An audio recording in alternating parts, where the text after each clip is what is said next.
Hello, everybody. Welcome to A Good Football Show. I am Patrick Daugherty, joined today by Patrick Kerrane, where we will be continuing our division preview series with the AFC East. We will be joined by NBC Sports Boston's Tom Curran to discuss the Patriots, and the Athletics' Joe Buscaglia to talk about the Bills.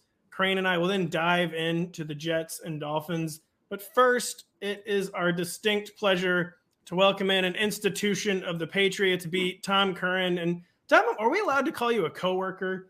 Are you allowed to say you're coworkers with the fantasy nerds, or should we not ever refer we're all to under you the that umbrella. way?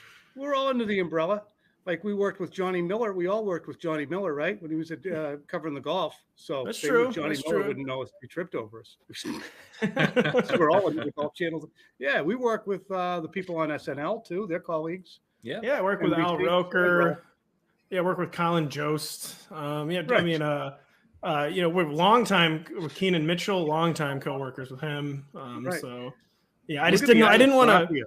Look at the Irish Mafia descending on the listeners today too, huh? That's true. I know. What's the deal? There's Tom is definitely an Irish first name. We not only have last names, we also have the first names. Noah. Yeah, I appreciate Tom's last name, Curran, is how people say my last name, Kerrane. So it's nice to actually have a Curran on it. I get a few Kerranes. Tom Curran. Oh, Curran, very popular. I think I wanted to say Curran for a long time until someone told me, no, it's Curran.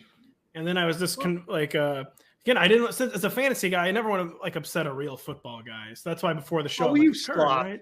That's one of the interesting things about the confluence of fantasy and beat reporters, which I would never call real journalists, is the field in the period of time, if I can drone for a second, you can, has been so leveled in terms of what we need to provide as writers who are covering the beat.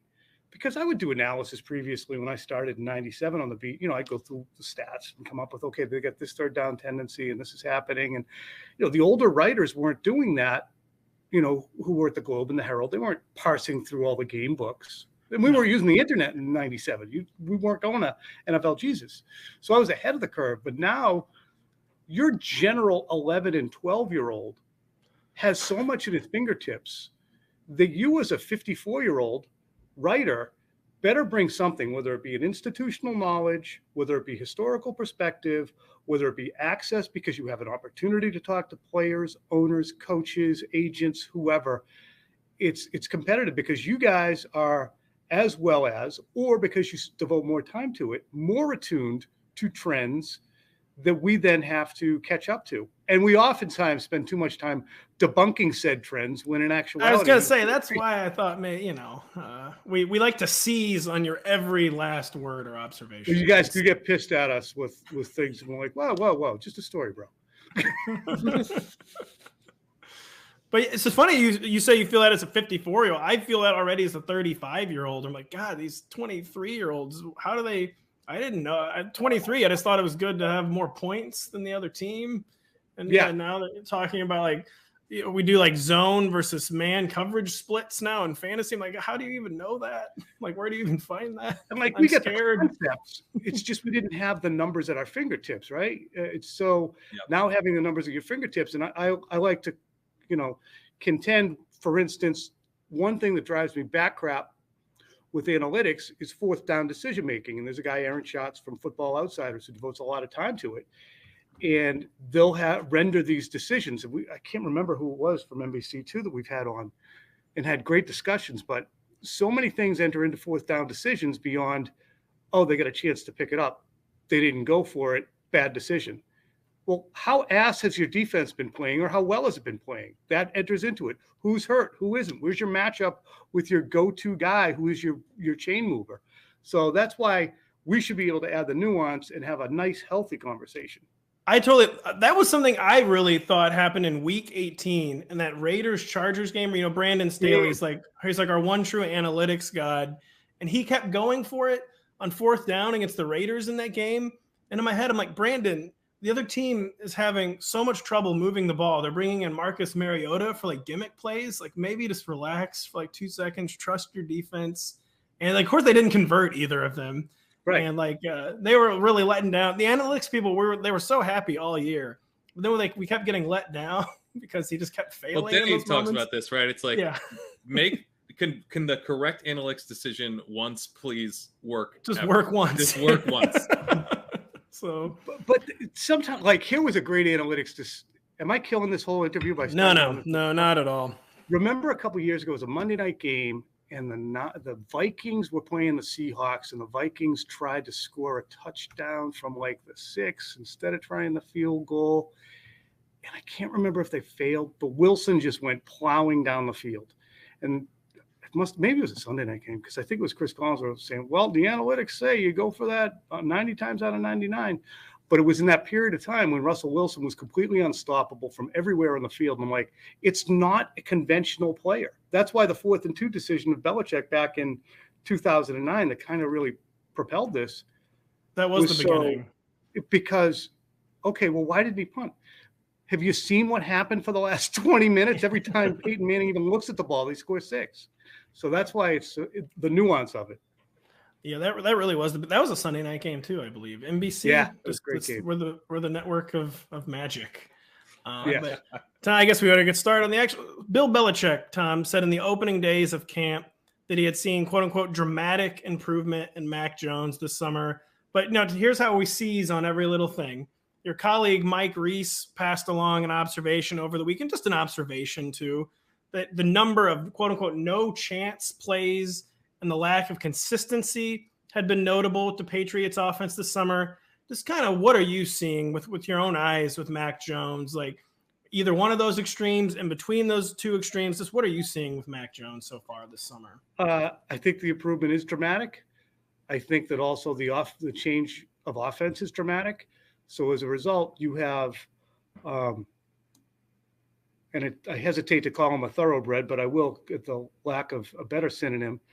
You got a thoroughbred walking around in a corral who can't amp up his offense because the Patriots are in the midst of switching their offense from the option-based Earhart, Perkins, Weiss, McDaniels, Brady offense that was very complicated but very successful to running a little bit more of the Shanahan-McVay principles because they're easier to teach, easier to execute, better for college players coming out to understand. But this transition to that is depriving Mac Jones of building on 2021 and making him have to revert back to building in another offense. Mind you, too, to use an analogy, the offense, if it were science, is being taught by history teachers. And Joe Judge and Matt Patricia. They're good history teachers. They know their way around the blackboard. I would sign up for their AP class. But they're not that great at the science yet. So that's why there's some no chance plays. No chance as a result of offensive line mistakes. No chance as a result of guys not getting open. No chance as a result of Mac saying, I don't think that's there. So it's not Mac Jones. It's the transition. We talked about analytics, and one of the things that popped for me last year was completion percentage over expected, which is kind of a analytics accuracy measure. Mac Jones was terrific in that metric, and the accuracy I think is as promised with him. I've been excited about the potential of him taking a step forward in his second year, but I was already concerned about the offensive coaching to hear that they're changing the offense so dramatically, installing this new offense. Not like who is the expert on these Shanahan principles on the Patriots right now? Bill Belichick. And that really dates back to, and I wrote a long, 1,300 word story on this last week.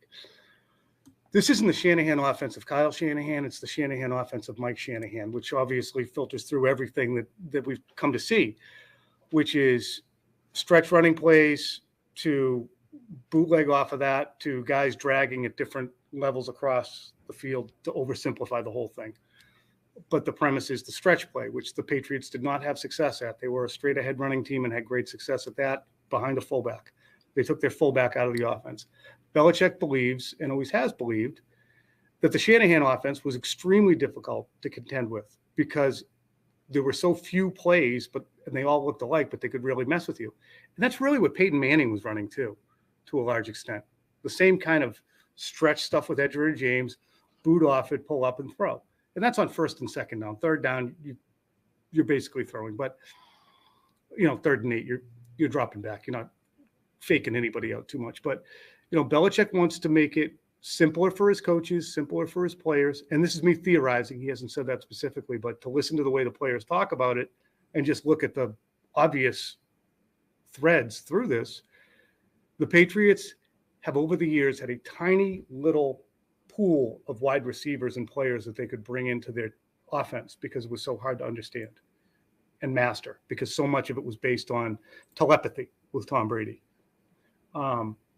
That I think Belichick's like, well, you know why I suck at bringing in wide receivers? This offense is so hard. These idiots can't figure it out. So can I get another offense that all these other guys can walk in and start playing like, and I use idiots in a joking way. Not Yeah. But, he's looking at these, and he spends so much time every year talking about how primitive the college passing game is, how it's nothing like the pro passing game.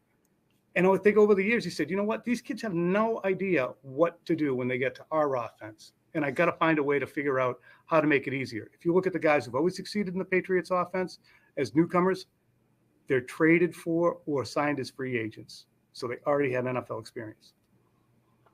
That's really interesting. Yeah, so that's just like a very tried and true trope of 21st century NFL football. Just how many receivers, especially like you said, young receivers, come in and just totally flopped in that extremely complex offense, and which has helped kind of contribute to like this sense amongst fantasy players. I feel like that the Patriots are impossible to forecast because like we never know who's going to succeed in this offense. We never know who Bill is really going to trust. So who does it look like the top target is in the Patriots system is this year? Because we just kind of feel like we're all guessing. We know Jacoby Myers is a target hog. We know Devontae Parker is brought in to be the outside guy. We know Kendrick Bourne is kind of like it's a horrible internet meme right now. Because he's the guy who's got that dog in him. Like he's a really tough chain. I know. Sorry, Tom. Really tough chain mover, touchdown scorer. And like, who is the top target in this? I would put all my chips. I would put all my chips on Kendrick Bourne. All of them. Wow. Guy caught 55 of the 70 passes he was throwing last year as a wide receiver. He ran for $125 on 10 carries. He also, Mac, I think, had a 126 quarterback rating when throwing to him. And I do believe in quarterback ratings. Screw everybody else with their bullshit. I think quarterback rating usually matches up. The good ones have high ones. The mediocre ones have mediocre. They tend to. So some of them scam it now, by the way, though. I'm like Kirk Cousins. Oh, yeah, I don't know. I mean, they do, but just you got to be a point or two. If somebody's over 110, they're a good player. But he is, to me, and I said this recently, and I got booed off the air. Well, believe me, we were going to bring this up. Okay. I know what you're going to mention. I want you to do it. Good. I was going to say, you made some waves when you predicted a Deebo Samuel type year for Mr. Kendrick Bourne. And, like, I do see the similarity. Kendrick Bourne, I thought was a really underrated player before he signed with the Patriots. I just think the word that comes to mind for me for Kendrick Bourne is like rugged. And like the kind of guy, I mean, it's a cliche, the kind of guy you could trust to make like big plays, to like get a first down, to make a really tough catch in the red zone. And, I don't think people really realize he had over 800 yards last year. Right. And, like he had a better year than people realize. And so that my eyes definitely popped when I saw your comment, especially coming from you, because I've never found you to be prone to hyperbole or anything like that. I've always, you're like a straight shooter. So I like to get the dark horse, though. I like to get it out there early. I peed on my territory with Kendrick Bourne, so I mean, it's all upside if he comes in and plays great. But it was really fed by the notion of they're going to switch to more of a San Francisco 49ers style offense. So if they're doing that, who is their Deebo? And that would be Kendrick Bourne. Now, Deebo Samuel is a running back. He is much more stockily built than Kendrick Bourne. He can take more punishment, can probably give out more punishment just because of his build. So when I said like Deebo, and again, I didn't state this because it was a TV hit, but didn't have all the time in the world. He's going to fill that role where he's going to be the jet sweep guy. He's going to be your catch and run guy. He is by far their best catch and run guy. Jacoby Myers runs about a 4.6, and God bless him, he is phenomenal against zone, but he gets no separation. That's why, Pat Kerrane, when you talked about completion percentage over expected. The reason it's so high is nobody gets open. No, the Patriots don't have one single wide receiver who makes a defensive coordinator go, oh, what are we going to do with this guy? As a group, they can make you sweat.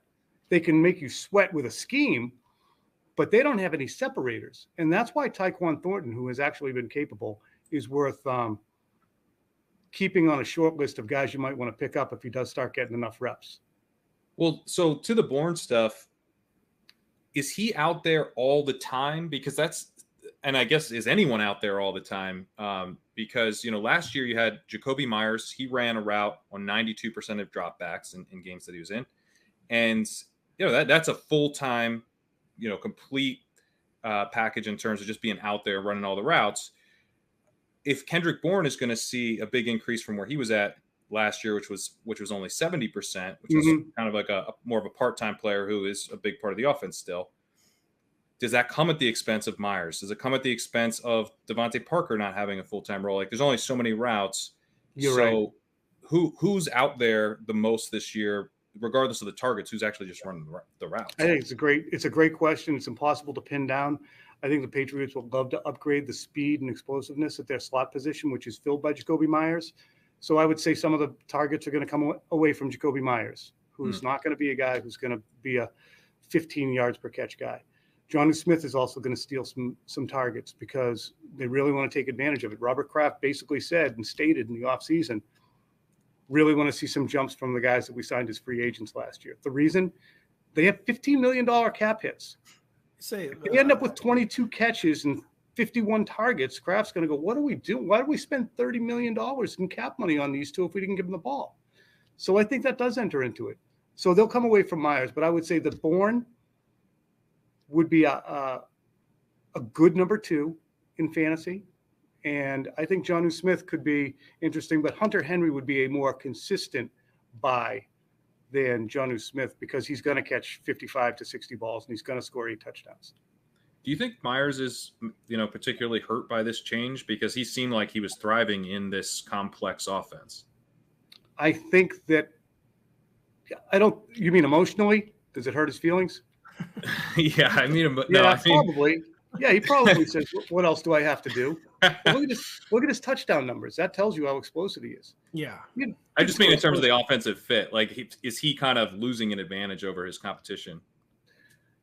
He's always going to have a significant advantage in his dependability, but they're always going to look to replace him. You know what I mean? It's going to be like anything that you own that is consistent, but boy, I could upgrade that thing. But it works so good. That's what Jacoby Myers is. And so it would be tough to see him go elsewhere for the Patriots, but at the end of this year, he's a free agent, and he'll be a guy who caught a bunch of passes. It'll be interesting to see if anybody in the NFL says, boy, we want to have that guy who can catch 80 balls come here, or they say, he's catching 80 balls because he plays the slot in the Patriots offense. Yeah. It's really interesting that you mentioned Tyquan Thornton because, like you said, is like someone I've been doing this for a while now. Like, I would have never even really considered drafting like a second-round receiver in the Patriots offense because I would just take it for granted that they wouldn't make a rookie impacts, that it would just be over their head. Bill wouldn't trust them. But, I mean, if things are getting simpler, who do you see making more noise on the outside this year, the rookie or the trade addition, Devontae Parker?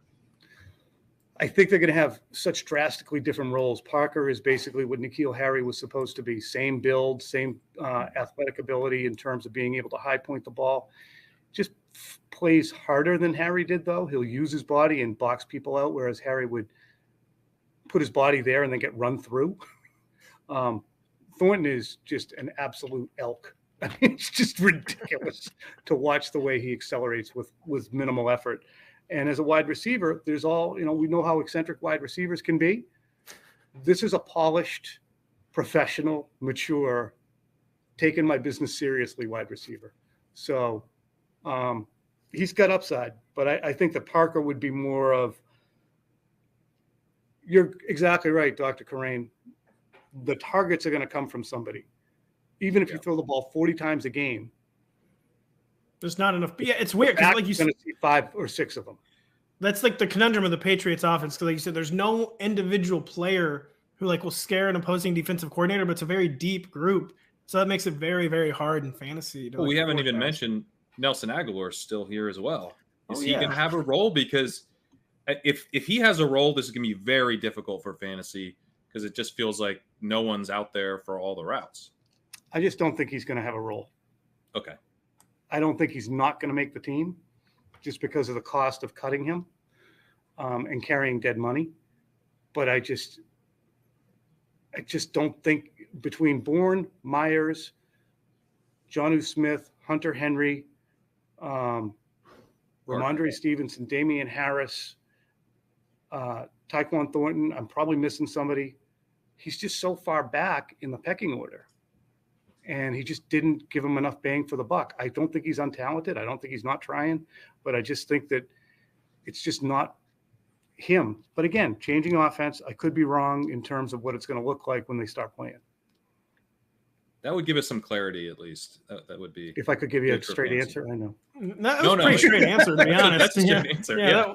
That was a straight answer. What about the backfield, which is, always a guessing game, not just season to season, but week to week? Yep. Was any of that McDaniels related, or is that just a Belichickian thing? It was McDaniels related, but there were some fumble problems early in the year, and Ramondre Stevenson had one, and Belichick has a penchant for benching guys when they have a fumble. That he does. Which is all cute and adorable when Tom Brady's the quarterback and you can go out and roll out there and win against virtually anybody, no matter who's out there. But when you're already fighting with one hand tied behind your back, in some ways, because Jonnu Smith wasn't playing well and Aguilar was an afterthought, you can't just try and be making points when you have a rookie. So I think one interesting aspect of the running backs is they've always had the water bug third down back, which has been interchangeable like the slot and been an absolute beast for producing stats. I think Ramondre Stevenson is going to see more third down and maybe all three down usage than in the past. So, watch for him to dive into some of the Harris stuff and make him a late round running back add too, if you think that, that's something you want to have, because he could be productive some weeks. We are very excited. He is currently going ahead of Damian Harris in fantasy drafts. So probably should be. I mean, he is an absolute beast. What about Ty Montgomery and James White? Is someone going to be? I know James White's very much a question mark, but if it's not James White, is it Ty Montgomery and kind of that Brandon Bolden, James White role, or it sounds like you're saying maybe Ramondre can take on some of that role in a meaningful way? Yeah, but you still are going to have a guy just like you are alluding to, Pat, and that's most likely, I would think, going to be Ty Montgomery, just based on these first 8 practices where we haven't yet seen any real reps against an opposing defense. But Montgomery catches everything thrown to him. He's in the right spot, and he's getting a ton of reps. So basing it on that, and James White, the last time we saw him, had a significant limp still from hip surgery. So I would say Montgomery would be your early bet for that third down back if they go conventional. Well, Tom, excellent stuff. We know you got to get out of here and maybe go listen to Mr. Belichick, and yes, maybe put in a good word. Tell him you liked a good football show. There's 2 nice young Irishmen who might, tell him to come on the show. Basically, is what I'm saying. Bill, have you ever seen a good football show? Bill, have you ever played fantasy? Ask him if he's ever played fantasy football. Oh, he went off on that the other day. You guys don't have that? He did. He actually did. did. I did see that. No such thing as a good football show unless it's a game. There is no such thing to Bill Belichick. All right, boys, I got to get out there. Thank you very much, Tom. Awesome stuff. We'll be parsing it endlessly for weeks. Hopefully we keep it in context. Well, and disclaimer to all of it, it was August 8th. I had no idea. Thank you so much, Tom. Awesome stuff at NBC Sports Boston from Tom Curran. And we will be right back after this with the Athletics' Joe Buscaglia. The Fantasy Football Expo presented by NBC Sports EDGE is coming to Canton, Ohio this weekend. Join some of the top experts in the country, including our very own Patrick Daugherty, that's me, Patrick Kerrane, Denny Carter, Lawrence Jackson, and Kyle Dvorak at the only true Fantasy Football Expo in the country. Tickets are available at thefantasyfootballexpo.com. Use promo code NBCPass at checkout to save $20. It is now our distinct pleasure to welcome in the Athletics' Joe Buscaglia for some Bills talk. Joe, when we first started citing you at RotoWorld, it was kind of like permanent winter for the Bills with figures like Rex Ryan and EJ Manuel. Now you get to cover a team that has a perennial MVP contender. They're a perennial Super Bowl contender. And I don't, this isn't even really a question. I'm just kind of happy for you. Not that bad teams we know provide good copy, but yeah, you've experienced a real 180 on the Bills beat. Yeah, my first year covering them was back in 2010, and they started the year 0-8. And then Ryan Fitzpatrick stormed forward and finished the year 4-4. The Bills were obsessed with Cam Newton the entire year, blew the first overall pick. They wound up picking 3, getting Marcel Darius. And, it all comes full circle because the guy that they wanted at 3 and they thought they were getting, Von Miller, is now here in Buffalo. So, full circle. I was still in, it looks like I'm in a jail cell right now, but I was in one of these dorm rooms back then at St. John Fisher University, and still going strong here as they come here for a few weeks every year. And we have been going strong citing you for seriously over a decade. And I hope that I've been saying this to a lot of people this summer. I hope we've kept you in context mostly. Because how this. I appreciate it because when I first started, I was working at a sports radio station in town. Who the hell cares what I have to say? And you guys have been great to me. I love it. Anything you guys ever need, I'm always in. I think, Evan Silva identified you as a talent early on, and he was very correct. And you have love been our Evan. go-to.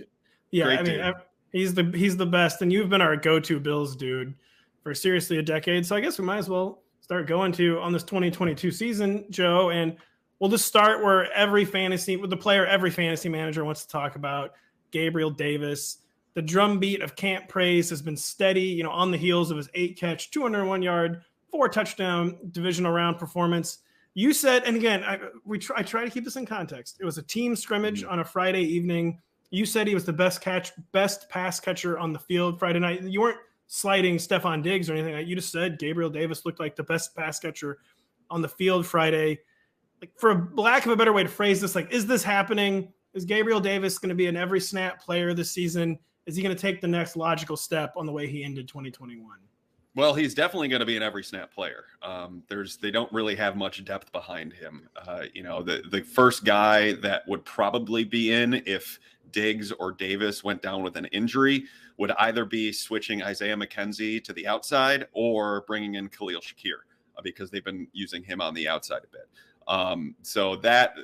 There's really not much behind them right now. And Davis is also their best run blocking wide receiver. So even down the stretch late last year, he was getting higher snap percentages than Stephon Diggs because of how versatile he could make them. And even when they're in these, 2 tight end sets, which I think they're going to do more of this year, he still finds his way on the field because he can kind of help deceive the opposing defense based on how well he blocks on a play-to-play basis. So he'll be out there a bunch. There's really no doubt in my mind. I would anticipate he's 90+% snaps this year. That's basically what he was down the stretch last season. Now, what will it translate from a statistical perspective? That remains to be seen because while he has like these incredible games, that sometimes the separation is lacking. He's gotten a lot better at that as the few years have gone on here. He also has kind of a proclivity for a clunker every once and again. I think half of the games he started down the stretch, I think he had under 50 yards, if I'm not mistaken. So it might not be a consistent week to week thing, but he certainly will have those spike games. Josh Allen looks for him. He's excellent along the sidelines and in the end zone. One of my favorite things about him, which is why he's such a playing target for Josh Allen, because he's awesome at improvisational route running when things break down, because Allen is constantly moving off his spot, getting out of the pocket, everything like that. And Gabriel Davis, if you watch him on film and even live in person from the press box, you see him constantly working himself back, finding the right angle, shielding the defender. He's really talented at that. And that gives him a lot of opportunity with a quarterback like Allen. So he's definitely a really nice player. I don't know what it's going to look like for him, but statistically speaking, but yeah, he was great in that scrimmage. I'm a psycho, and I kept stats for the actual scrimmage. You did. I read them. So yeah, I'm a psycho, so I read them. I'm sorry to everyone who wasted time. No, I'm just kidding. It was fun. I love doing it. In terms of Gabriel Davis's role in the offense, do you expect that he'll kind of continue like on the progression that he has, which is, I mean, he's basically been like a pure deep threat. As a rookie at an ADOT average depth of target of 17.4, which is like very much kind of like what Marcus Valdes-Scantling was doing for the Packers. He was at 15.3 last year, also very deep downfield.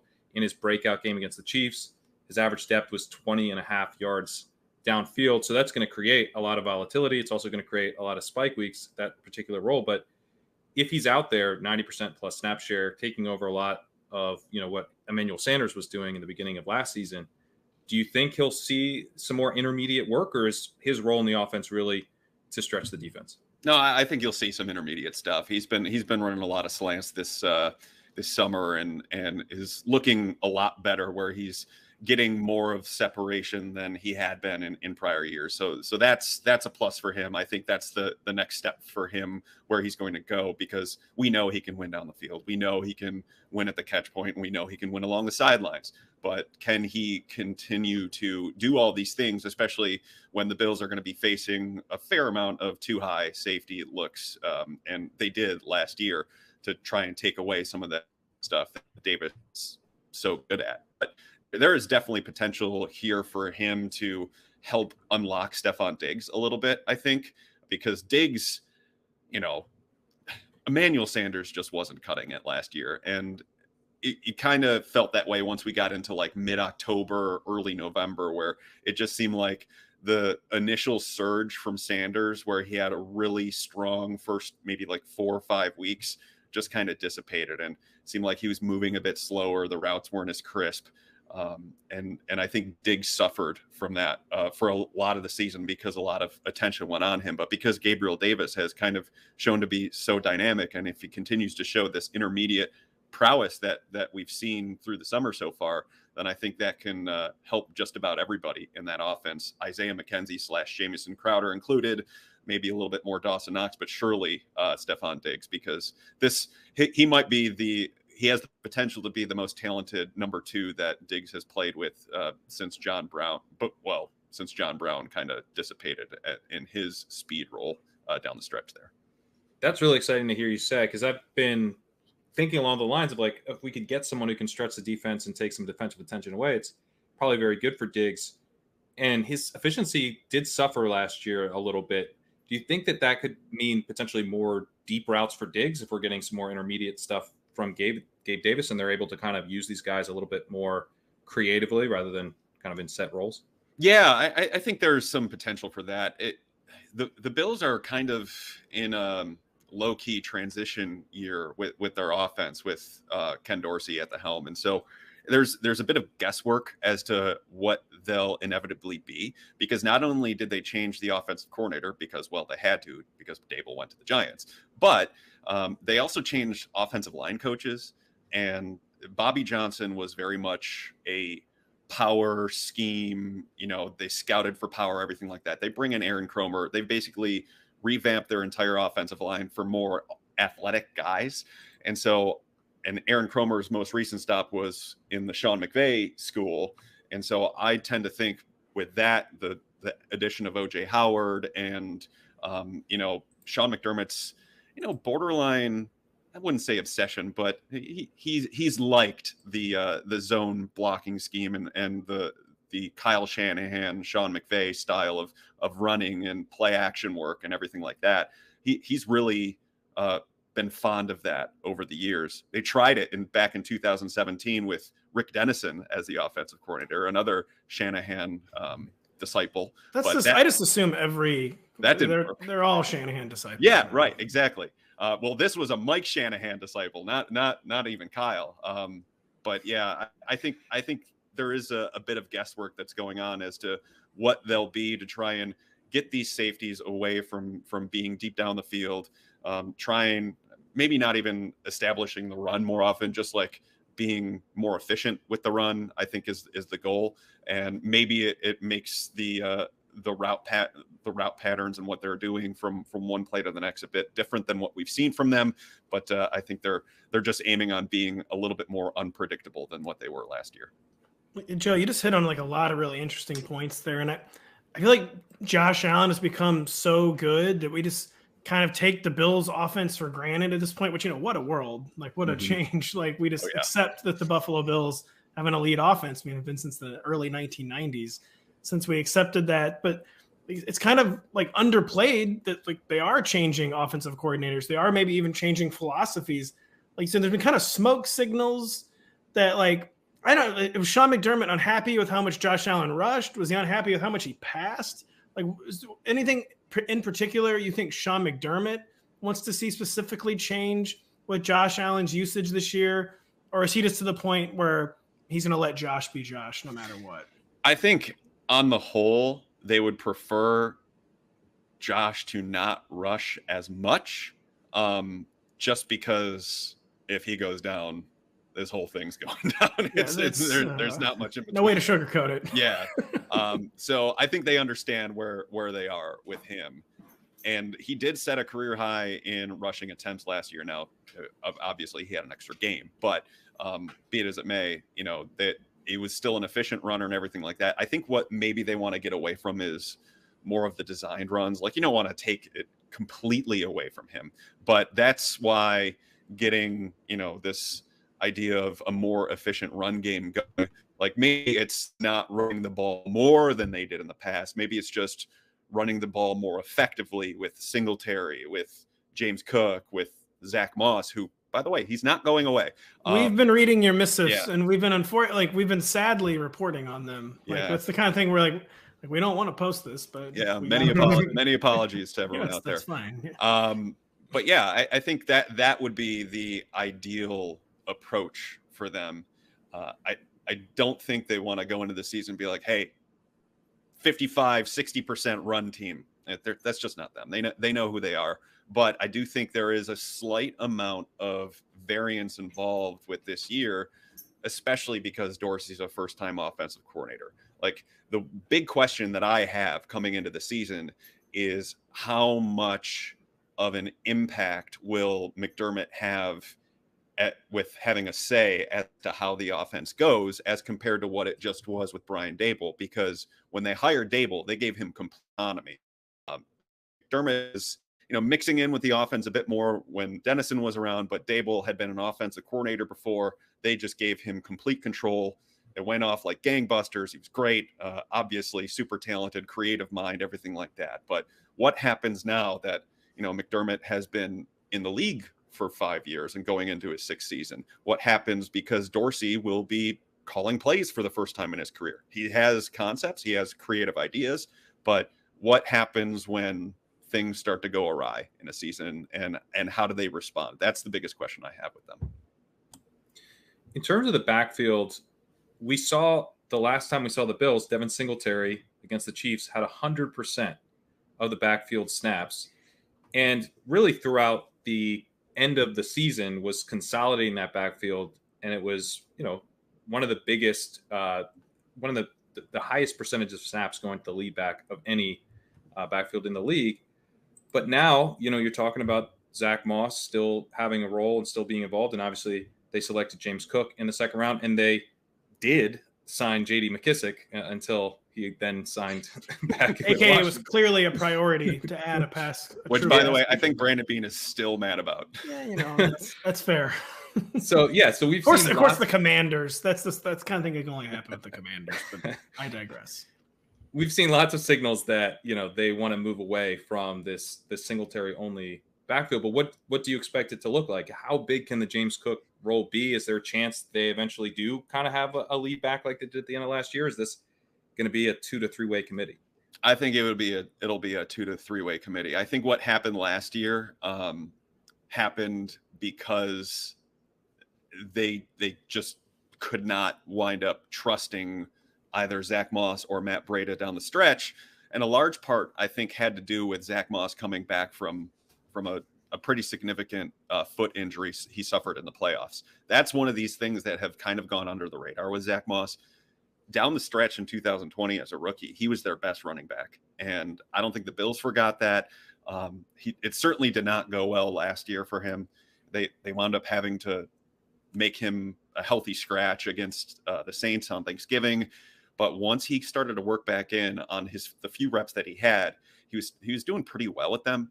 But by the end of the season, they got to a point where it's like, okay, well, we can't really trust Zach Moss, if he's been a bit hit or miss this year, would rather go with the known commodity in Singletary and kind of go from there. But Singletary, there's a few complicating issues here with him taking control of the backfield. One being they've constantly looked to replace him as a pass catcher. I mean, there's literally constantly. Yeah, there's no way around that. Secondly, he's on the final year of his contract, and I don't know what the future holds for him. I can't say that they're going to sign him to a lucrative extension or anything like that. So having Zach Moss under contract, not only this year, but next year, helps him in being more involved in the offense this year. And then, of course, James Cook is another complicating issue. So I could see a really muddy situation forming here where Singletary is a guy on first and second downs. Maybe they trust him in pass protection on third downs. Zach Moss being like a short yardage vulture type because he does have the good body for it. And he's consistently been working with the Josh Allen group along with Singletary and Cook, and then Cook being that pass catcher role. But I do think there is, some of the variants that we were talking about with Ken Dorsey. I think there might be some opportunities where maybe you have one of Singletary or Moss in the backfield, Cook split out wide, those sort of things, in manufacturing some snaps for him that way. But do I think it's going to be a huge role for James Cook this year, which I know probably a lot of people want to know for fantasy purposes? Maybe not as big as you're thinking. I think, early JD McKissick stuff is probably a good way to look at this with him. Not 80 catch JD McKissick stuff. Early. So because they do tend to take it slow with a lot of their rookies anyway. Well, that was going to be my next question. Just that, we know the Bills, as you guys were saying, they made a real effort to get a pass catching back. It was clearly a point of emphasis in the offseason, but we just also know that's a really tall role for a rookie. And, it's like the final boss for being an NFL running back. Can we trust you in pass protection? And especially, can we trust you in pass protection when we're a Super Bowl contender? And the quarterback you're protecting is Josh Allen. So I was going to ask, is James Cook doing the necessary things so far in camp to at least give himself a shot at being like the true third down guy? And even maybe it's not as many snaps as fantasy managers want, but is he doing what's needed so far to keep himself seriously in the mix to be the primary third down back? Yeah, the pass pro has been hit or miss with Cook. There have been some bad reps. And that's it. Well, yeah, there's just some you have to learn as you go. And I think it's one of those skills that you can get a lot better at the more you go, as long as you commit to it. But it's one of those things, like you pointed out, it's like the final boss. there's no really way of getting around it, and it will keep you off the field if you are not proficient enough at it, especially in some pretty remarkable times down the stretch in games where you might need them, where you might need your pass catching back to be able to step in and pick up a blitz. So yeah, he's been okay in that respect. Yeah, it's the way that it's shaping up right now. I mean, I heard Tom from the Patriots beat say, it's August 8th. Be it as it may, it's August 8th. So maybe Zach Moss in preseason shows he can't be trusted. But the way that it's looked so far and how well he's played and how, the dynamic element that Cook brings as a pass catcher, it just feels muddy right now. What's the upside for Moss in this backfield? Can he kind of force a split here? If James Cook is struggling in pass pro, the role's small to begin the year, is there kind of a 50-50 timeshare thing going on? Is that in the range of outcomes for Moss? Yeah. I mean, Singletary still mixes in there too. So that's why it's just murky all the way around. I meant between him and Singletary. Oh, yeah. I got you. I think his best shot at it is to try and supplant Singletary rather than Cook. I think Cook probably will contend with Singletary in that third down role more than anything, because Singletary, he's of the three backs, he's probably the best in pass protection. So that could help him stay on the field, maybe when people are expecting to see James Cook because of how dynamic he can be. So that would, I think, if Moss can kind of fill his way into that role, because they do like him and he has been good in the past, it's like I said, it's muddy, and I'm sorry I don't have a distinct answer for you. No, we demand complete and final answers on August 8th because well, sometimes the answers we need is no. Yeah. Sometimes we just need the answer we need is like an acknowledgement of uncertainty. Like, okay, we were probably a little too bullish on that. Yeah. It's funny. My observation on the Bills' backfield is this funny. Like they've tried the 2 or 3 man committee for so long. Like post snow game fiasco last year is when they kind of like fully committed to Devin Singletary, and like that's when they finally actually had a little success. But I also understand why you don't fully commit to Devin Singletary. But it's just right. It's interesting that we're kind of back to square one. Yeah, he's just not all that remarkable as a runner. Like he has some really nice games, but is he going to give you a dynamic element catching out of the backfield? No. Is he going to? That's where he really struggles. I feel like he's just not an explosive pass catcher. Lowest yards per hour in the league last year. Yeah, that I believe it. And is he going to burn a defense for a long touchdown? No, he doesn't have that skill set. Is he a goal line back? No, he's small.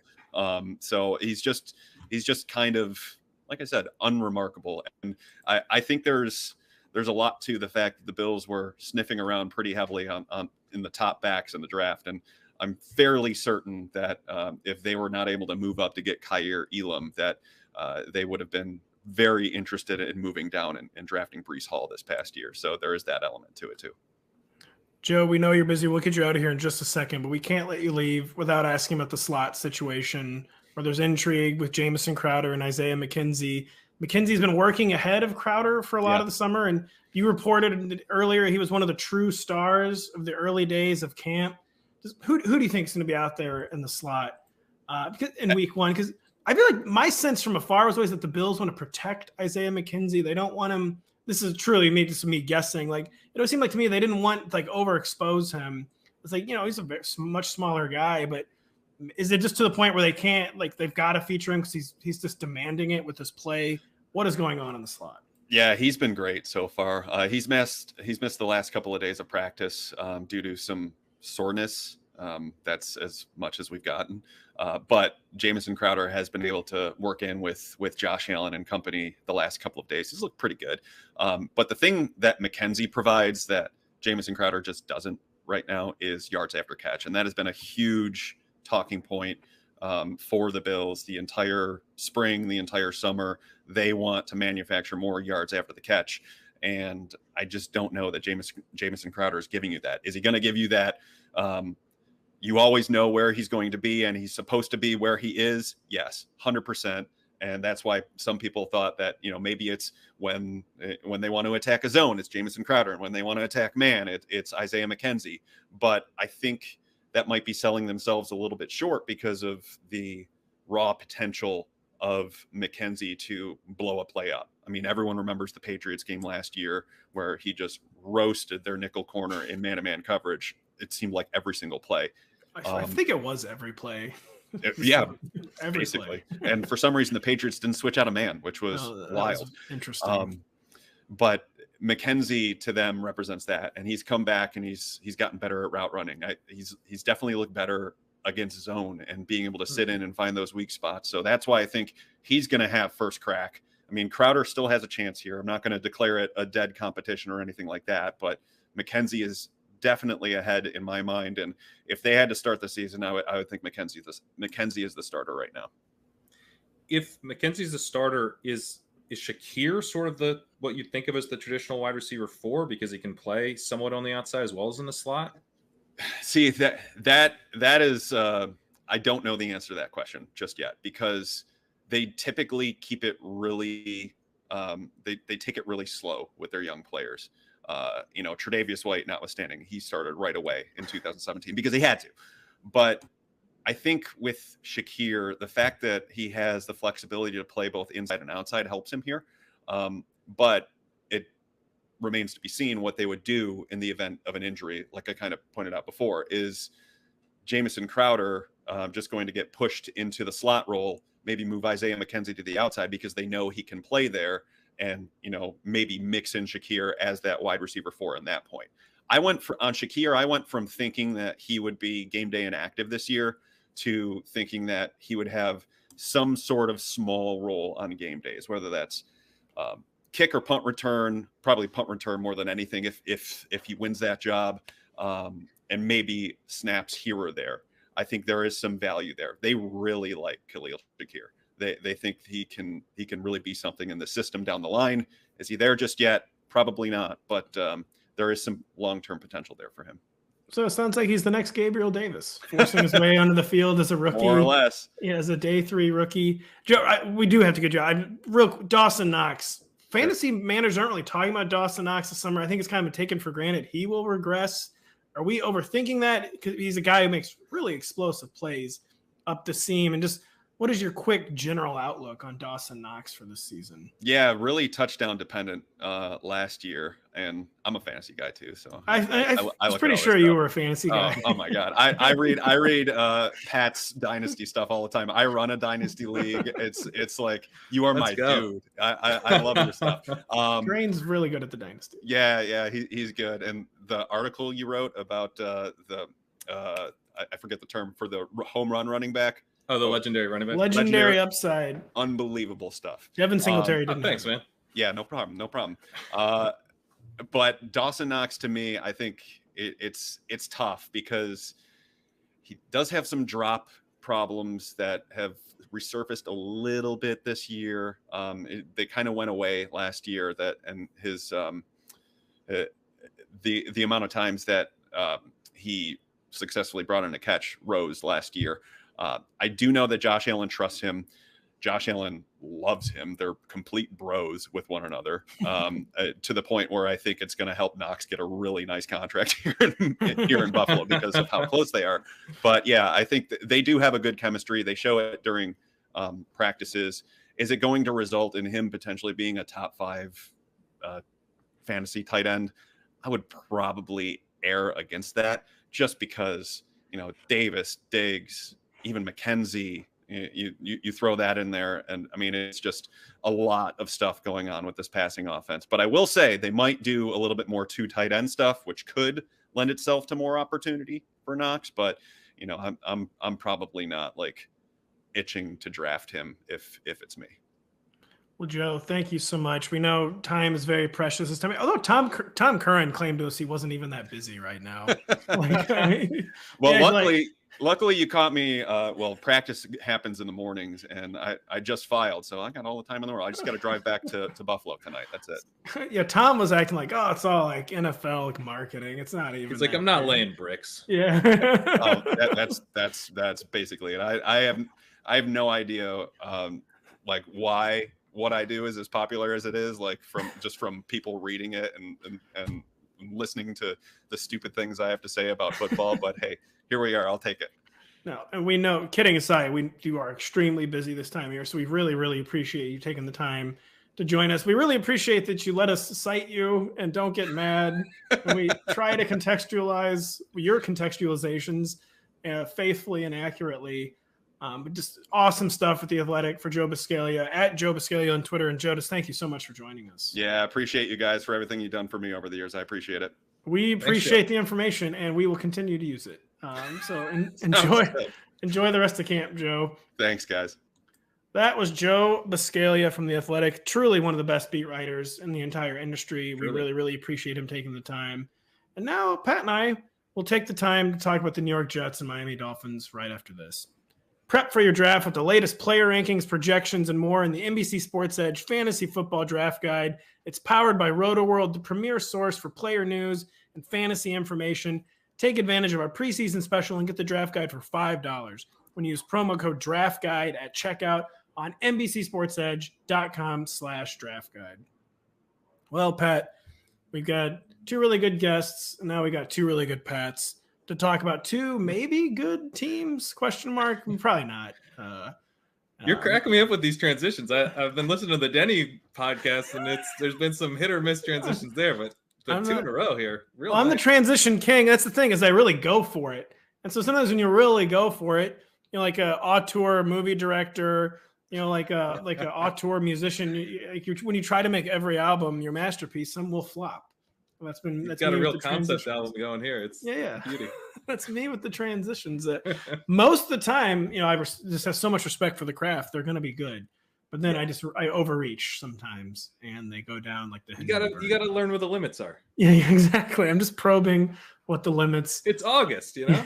I'm just probing what the limits of the transitions are. Pat and the Jets are probing what the limits of the Zach Wilson-led offense is, and I'm just. You did it. Oh, you got there. I did it. I land the plane there.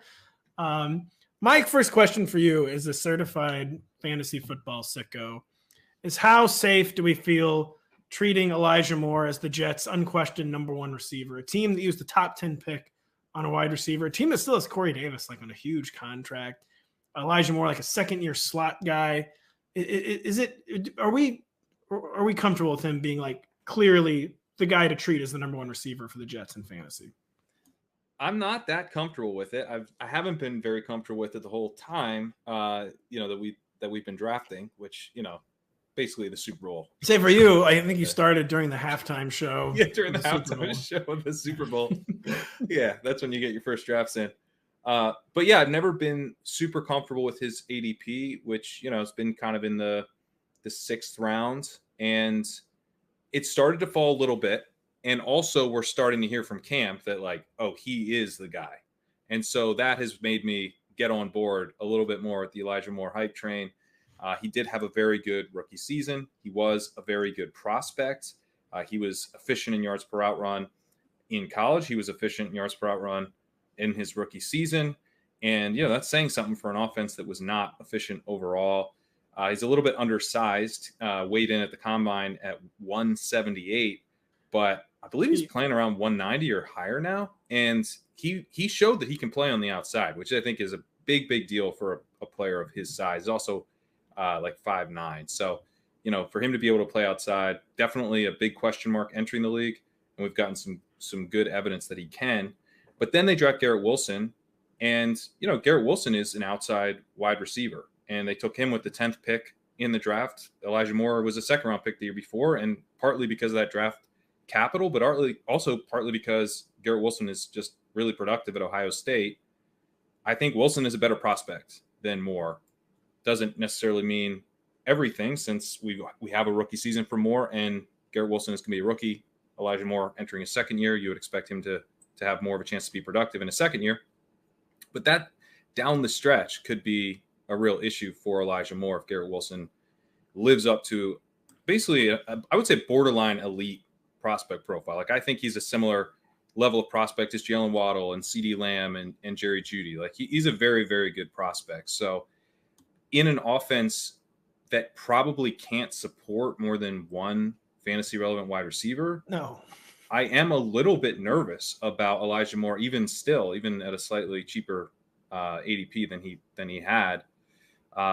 And Garrett Wilson is always very cheap in these drafts. You get Garrett Wilson in the 9th round, basically every draft you want. So it is difficult for me to like be super, super excited about Moore, but I don't want to be betting against Elijah Moore this year.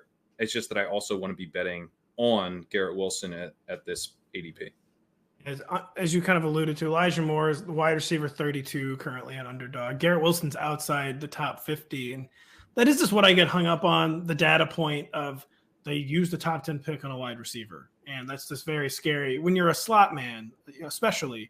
But like the things with Elijah Moore is, like as a rookie, like he was the guy last summer, like he was the guy who like all summer was taking over Jets practice. Like we started hearing that like mini camp, like, wow, like Elijah Moore, we were getting the reports like Elijah Moore is like the best player on the field type of stuff. And like, so that's kind of happening again this summer. He produced with 4 different quarterbacks as a rookie: Josh Johnson, Mike White, Joe Flacco, Zach Wilson. Like, part of it was because there weren't compelling other targets, but he was like commanding targets from 4 different quarterbacks as a slot man rookie. Like, that's pretty compelling.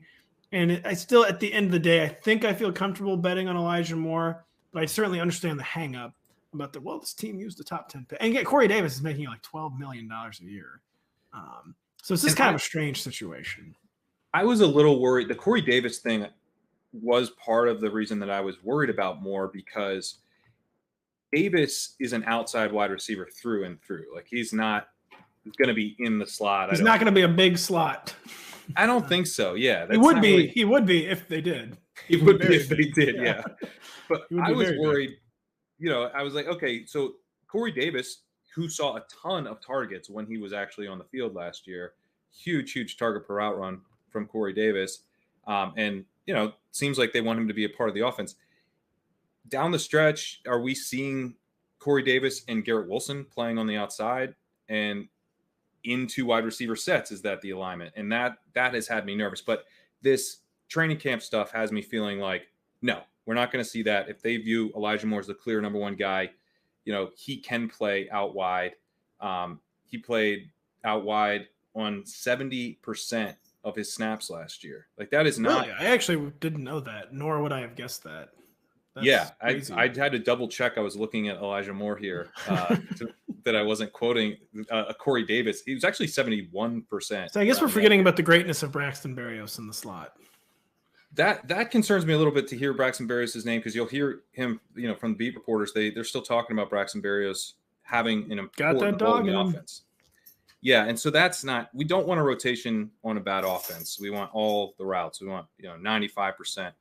Of the snaps and routes going to Elijah Moore and Garrett Wilson, ideally. And maybe we won't have that, but I'm starting to feel better and better that we will, at least with Moore. And that in 3 wide receiver sets, sure, Moore probably kicks into the slot, but in 2 wide receiver sets, we're looking at Moore and Davis, and then eventually Moore and Wilson. Yeah, and as we know, you never wanted to overreact to practice reports, to camp reports, but you can acknowledge, like, you can lean into a fact when a guy consistently 2 years in a row now just dominates, he just dominates camp reports, wows everyone, and then he was very good as a rookie. Like, you can lend credence to Elijah Moore again, kind of like blowing up Jets camp. And Corey Davis, by the way, in terms of contract stuff, is like one of the easiest cut candidates in the league. Like, they're going to move on from him after the year, so these young guys, I think, have to disappoint to not displace him by the end of the year. That feels very, very accurate to me. And so we talk about our confidence level, the safety level of Elijah Moore. What's the confidence level and the safety level of Breece Hall as a top 20 running back, where he's been pretty consistently going as a top 20 all summer in best ball. I'm very confident he will also go as a top 20 in more conventional redraft with more conventional drafters logging on this month. Does that feel like a safe investment to you, or is this again, a team that had to pass a ton last year? They finally started running a little more down the stretch when they got game script a little more under control. But does Breece Hall feel like a safe top 20 rookie running back to you, Pat? Well, as we were just reminded by Joe Buscaglia, we are drafting running backs for upside. So no, Breece Hall is not safe. He's a rookie on the Jets. There's almost nothing less safe than that. But we are going for upside with Breece Hall, and he has a very strong upside profile. He's very good. He's very good. He is a good breakaway runner. He was highly elusive in college. He kind of profiled like David Montgomery or something. Oh, they went to the music same to my school. ears. Yeah, but unfortunately, David Montgomery, not very fast. Breece Hall actually has NFL breakaway speed, which is a pretty big deal because, you want to make guys miss, but what really matters is what happens after you do that. And Breece Hall might be able to rip off long runs after he makes guys miss. So that's kind of what you're betting on. What at least system-wise, this Shanahan-style rushing system should be able to deliver efficient rushing. We're going to need Zach Wilson to take a step forward, and we're going to need Breece Hall to get enough of the receiving work from Michael Carter that he's not purely a two-down grinder, but he was decently efficient as a receiver in college. Not like this special receiving prospect, but I would say kind of similar to Cam Akers or that type of archetype where he's going to be fine as a receiver if they want to use him that way. And kind of similar maybe to a Jonathan Taylor, where he's not going to be a satellite back type in the receiving game, but he can get moving quickly. He can have big plays through the receiving game. So that's really the bet with Breece Hall. When he's going at the 4 or 5 turn, I love it. When you have to take him more in the mid 4th, which is typically where he's at now, not as nice, but I have no issues, taking a crack at his upside there. I do just think you'll see more of a run game commitment from the Jets this year, who, again, were near amongst the league leaders in pass attempts last year. They played at a very fast pace too, and this was just because they were frequently down multiple scores. And I think they like their defense a little bit better this year. They, of course, used a top 40 pick on Breece Hall. And I do think it'll be a slightly better overall run game environment for whoever the Jets lead back is, and the Jets lead back is going to be Breece Hall. So I do think that maybe, while it is inherently risky, Jets lead running back, I do think they're going to try to make the environment better. And so Breece Hall has a very, very strong profile, and breakaway speed is the thing that David Montgomery has really been lacking. And I do think Breece Hall has that. And I think you can have a reasonable degree of confidence in Breece Hall as a top 20 running back. I think it's the type of bet that, in the dead zone and everything, you want to take bets on the unproven guys who we think might be really talented. It's usually those guys who break out of that range rather than guys who we're projecting volume for, because if we're projecting a ton of volume for you and you're not going in the first 2 rounds, probably a reason for that. So speaking of an unproven guy who might be really talented, Pat, we have Zach Wilson. And really, kind of no way to sugarcoat. It was a horrid rookie season. He did, after he came back from injury, cut down on the interceptions. That was the bare minimum for what he needed to do, was cut down on his turnovers. He did do that, but there wasn't any corresponding increase in big plays or big production. He just wasn't a very good quarterback at all last year. But again, he did take the first step to cut down those turnovers. If they're building around him, or they hope they have a building blocks at tackle. They hope they have building blocks at receiver now. They hope they have a building block at running back. Does Zach Wilson intrigue you at all in super flex leagues? Or is there not really, whereas we're making upside cases all summer for Trevor Lawrence, do you have a similar case to make for Zach Wilson? Yeah, I'm not actually making all the upside cases for Trevor Lawrence. I think people are finally catching on that maybe that's not the best idea. Because there's this whole thing of we're writing off Trevor Lawrence's rookie season. Why aren't we doing it for Fields and Wilson? And it's maybe we shouldn't do it for Lawrence. We shouldn't do that. No. I know Urban Meyer was a disaster, but was that affecting Trevor Lawrence's accuracy? Yeah, because the accuracy wasn't great. It is an interesting philosophical question. Yeah, and I think it's fine to take stabs at Lawrence, and I'm also taking some stabs on Fields, and I'm taking some stabs on Zach Wilson. Is kind of I've gotten boxed out of everything else in terms of best ball, and in Superflex, I think you can say this: he's not getting benched. No, he's not getting benched. So in Superflex, Joe Flacco is still on the team, but yeah. Unless Brian Flores is added to the Jets staff, they're probably not going to be benching Zach Wilson. They're not. So that alone in Superflex can be helpful, but I am not particularly excited for his ability to have spike weeks this year and take a big step forward. But I like what the Jets are doing. They're continuing to surround him with weapons, and so maybe there's a little bit more here because he was a rookie and Davis was hurt for much of the year last year. His best weapon, Elijah Moore, was also a rookie. I think in a weird way, he'll be a lot better off if he just checks down more. I think seriously, we need more conservative play. Seriously, from take layups. Yeah. And just the really oversimplified take on it was, if Josh Allen needed 2 years coming out of Wyoming, Josh Allen, Zach Wilson has a very elite, a very intriguing athletic profile, but it wasn't as elite as Josh Allen's was. And no, if Josh Allen needed 2 years coming out of Wyoming, Zach Wilson probably needs a minimum of 2 years coming out of BYU, or his biggest college game came against Coastal Carolina. So let's just, he actually does need to be more conservative. That's a very interesting point, correct point on Zach. And he, again, started to kind of live up to that, where he at least cut down on the turnovers after his injury last year. But then we're not getting the big plays, which is supposed to be where his value is. So, yeah. But maybe the big plays come this year with, Moore in his second year and Wilson there too. I mean, Wilson, the nice thing about Wilson is he has to be bad for this offense not to take at least some step forward. Whereas you look at Justin Fields can be good and the offense could get worse. Yeah, that's a really good point. You're really underrating Velus Jones, Pat. Yeah, well, I mean, the offensive line over there too is. Yeah, I know they got really good vibes with their second rounder Tevin Jenkins. There's really good stuff going on with the Chicago second Bears. rounder, second teamer. Yeah, there you go. We'll be right back after this to wrap up with the Miami Dolphins. Just a reminder, if you don't have the NBC Sports Predictor app powered by PointsBet, to go download it now. The contests are free and easy to play, and you have a shot to win thousands by predicting what will happen in Major League Baseball, on the PGA Tour, and on the NASCAR circuit.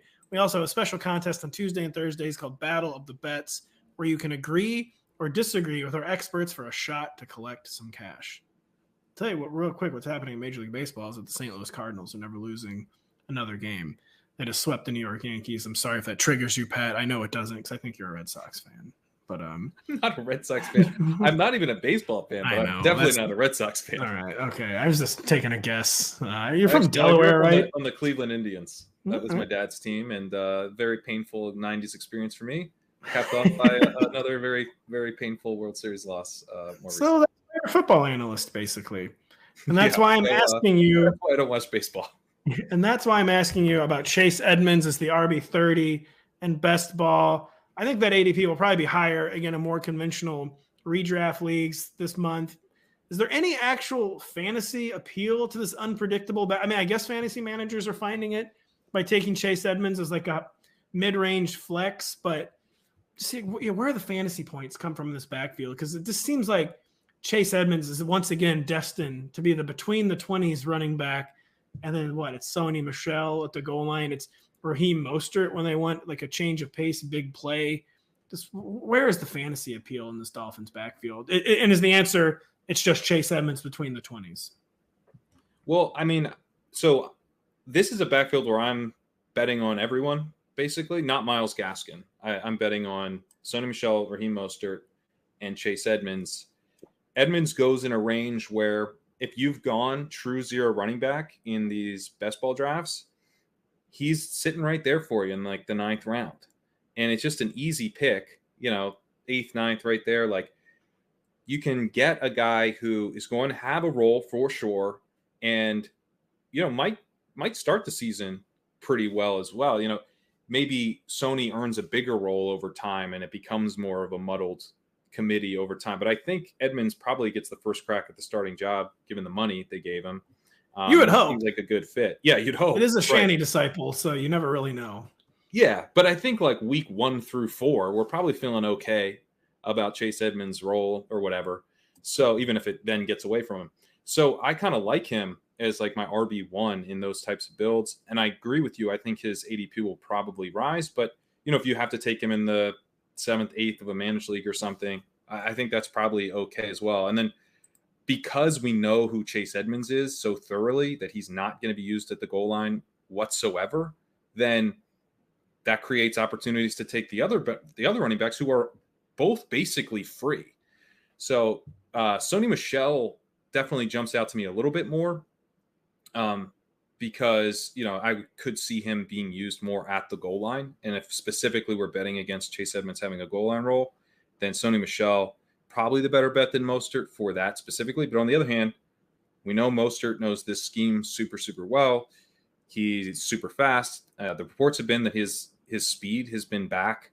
I am definitely nervous about Mostert, though. He's 31 years old. He's coming off a knee cartilage repair, which is not what you want. I mean, that's definitely, that really worries me. That's like, is his knee going to hold up for an entire season?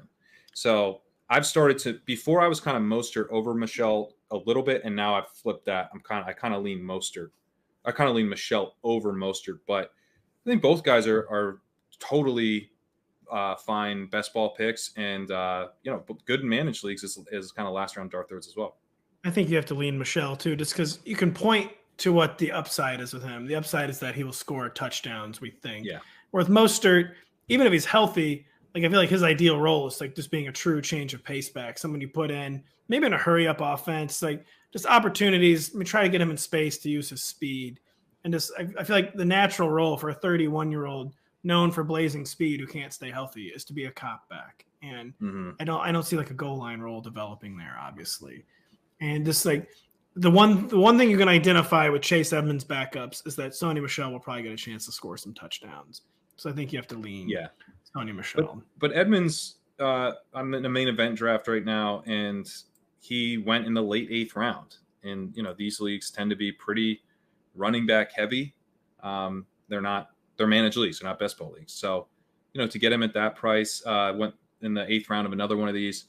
I think Edmonds is pretty interesting. He's not going to win you your league necessarily, but if you're in a position where you need that early season help at running back, I think his ADP is pretty well priced. He's one of those guys where I think fantasy people we've assumed we just think we know who he is, like a total known commodity. We think there's no upside there. The fading probably has gone a little too far. So I think that's interesting. No, I like it. Keep doing it. Yeah, I'm enjoying the 8th round. Pat, can Jalen Waddle and Tyreek Hill both be top 18 fantasy wideouts, or does something kind of got to give here? I mean, Tyreek Hill's ADP has obviously taken a big time. No Patrick Mahomes hit, but I mean, they're both in the top 18. Tyreek Hill is understandably being drafted ahead of Jalen Waddle, but is this really an offense that can support two wide receiver 1/ high end wide receiver 2s, or do you think there's going to be some bitter disappointment here? I've been a little bit more nervous to take Tyreek because he's more expensive. He's going on the 2-3 turn. You can get Waddle. I've been able to get Waddle in the 4th round pretty consistently. There's a period where he was kind of a feature of the 3-4 turn, but I think kind of the post Tim Patrick injury, Sutton prices creeped up a bit, and it's helped push Waddle down a tiny bit. DJ Moore, obviously, kind of more going in the late 3rd now that they got Baker Mayfield. So Waddle, through really nothing to do with Waddle, has started to drop a little bit, and that's made me more interested in taking him. I guess I do think that the offense can support 2 weapons, because we've seen San Francisco support 2 weapons, one of them being Deebo Samuel and the other being George Kittle. Obviously, Kittle having tight end eligibility makes him a lot more intriguing, but PPR points, he had 14.3 PPR points per game last season. I don't think we'd be crushed at a 4th round ADP if Waddle turns in a season like that, and that then we're basically hoping for a Deebo level season from Tyreek. But what I like about Waddle is that I don't know which one of these guys is going to deliver that type of big season if we get it. I think Waddle's not drawing dead to be the kind of the Deebo breakout from this offense. He was a great prospect, very efficient as a rookie. Mike McDaniel, when asked about what's the fantasy guy take here of this offense, he would literally screamed Waddle. That was before the Tyreek trade, but this guy has plans for Jalen Waddle. So getting what's increasing, basically, you can get Tyreek at the end of the 2nd, sometimes Waddle's at the end of the 4th, not usually, but that give me that discount. That's pretty nice. Yeah, I do agree with your overall take too, that even though it probably doesn't feel great to be relying on Tua Tagovailoa to support 2 ostensibly elite fantasy receivers, we have seen it done in this offense many, many, many times. Their skill sets do dovetail kind of nicely, where at least we know Tyreek, we know how teams are generally going to want to use him. We know how Jalen Waddle was used as a rookie. He has a bigger play threat than the way he was used. He didn't have to be so underneath the way he was as a rookie, but we do know he thrived in that role. So it does seem like that it's big enough for the 2 of them, basically.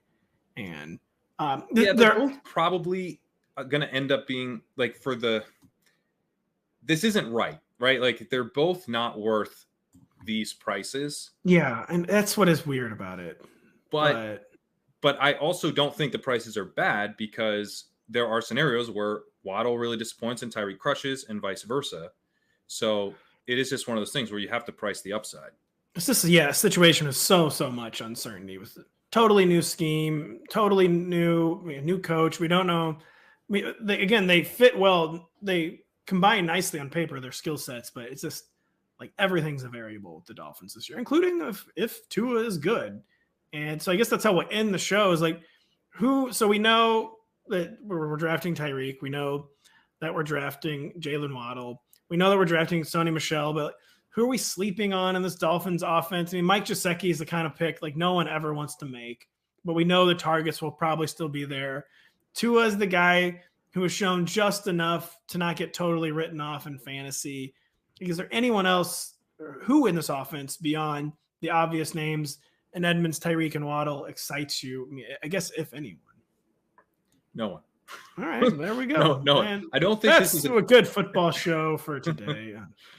I don't think this is an ancillary pieces type of offense. Like, I think Kendrick Bourne a couple years ago in San Francisco had a couple long plays or whatever. And then, he's kind of done that. He did that last year for the Patriots. Like we'll probably get some of that from Cedric Wilson. I think we're going to see a tight end by committee probably. Gesicki is a committee type because he's just a pass first guy. Like he basically needs to be in a committee. He can't block. No, he can't block at all. And the tight end blocks in this offense, like they're not. Well, yeah, but I know one thing about Shanny, he really likes blocking. Like really likes blocking to the point where even if he traded up for you as a receiver, he will not play you if you don't block well. So we're so used to like single back stuff, right? Like they're gonna use a fullback in this offense.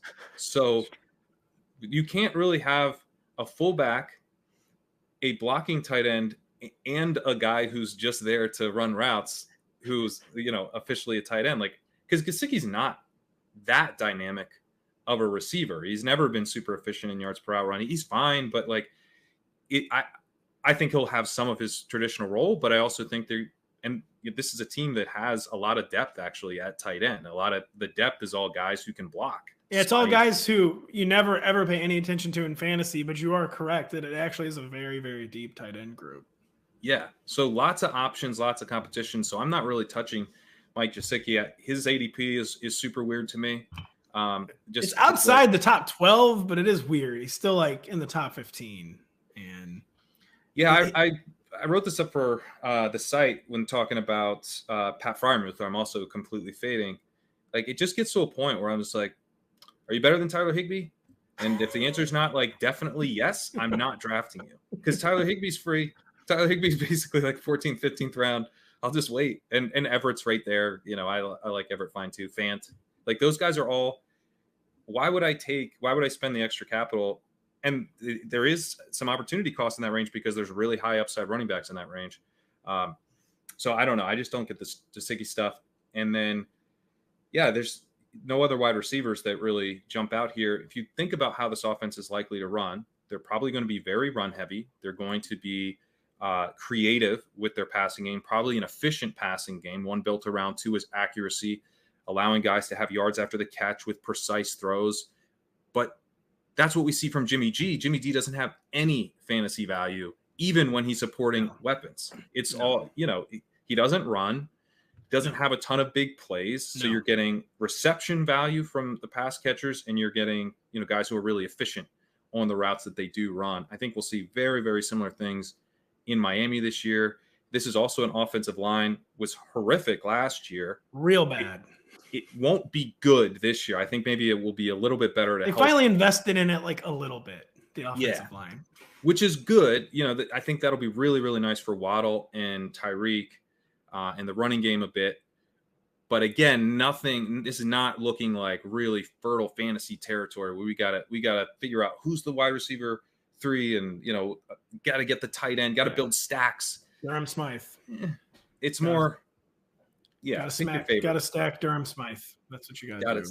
I bet we pick up Durham Smythe in our tight end premium week 7 bunch of what's the big week? Is week 9 the big waiver wire? The buy apocalypse. I can't remember. The buy apocalypse. Yeah, but we'll pick them up. Durham Smythe will be out there, and we will be out there because this show is over. That was a horrible transition. Horrible. We'll be out of here in just exactly. I should have said we'll be out of here. But I think it's our longest show and quite some time. That's because we had so much good stuff from Tom Curran and Joe Buscaglia. Again, thank you so much to them for joining us. Really, really good information on 2 really fascinating teams. 2 different perspectives. The Patriots trying to sort out their weapons, reestablish themselves. The Bills trying to stay on top of the AFC East. Just 2 fascinating teams. And the Jets and Dolphins are also fascinating. But we got some really good stuff from you, Curran, on them. So thank you for listening so much. We'll be back tomorrow, actually, with Denny Carter to close out our divisional preview series with the NFC East, where we'll be talking about the Eagles. We'll be talking about the New York Giants. We have some special guests again. So thank you so much for listening today. Thank you again to Joe and Tom. Thank you to Pat. Thank you to you for listening. We'll be back later this week.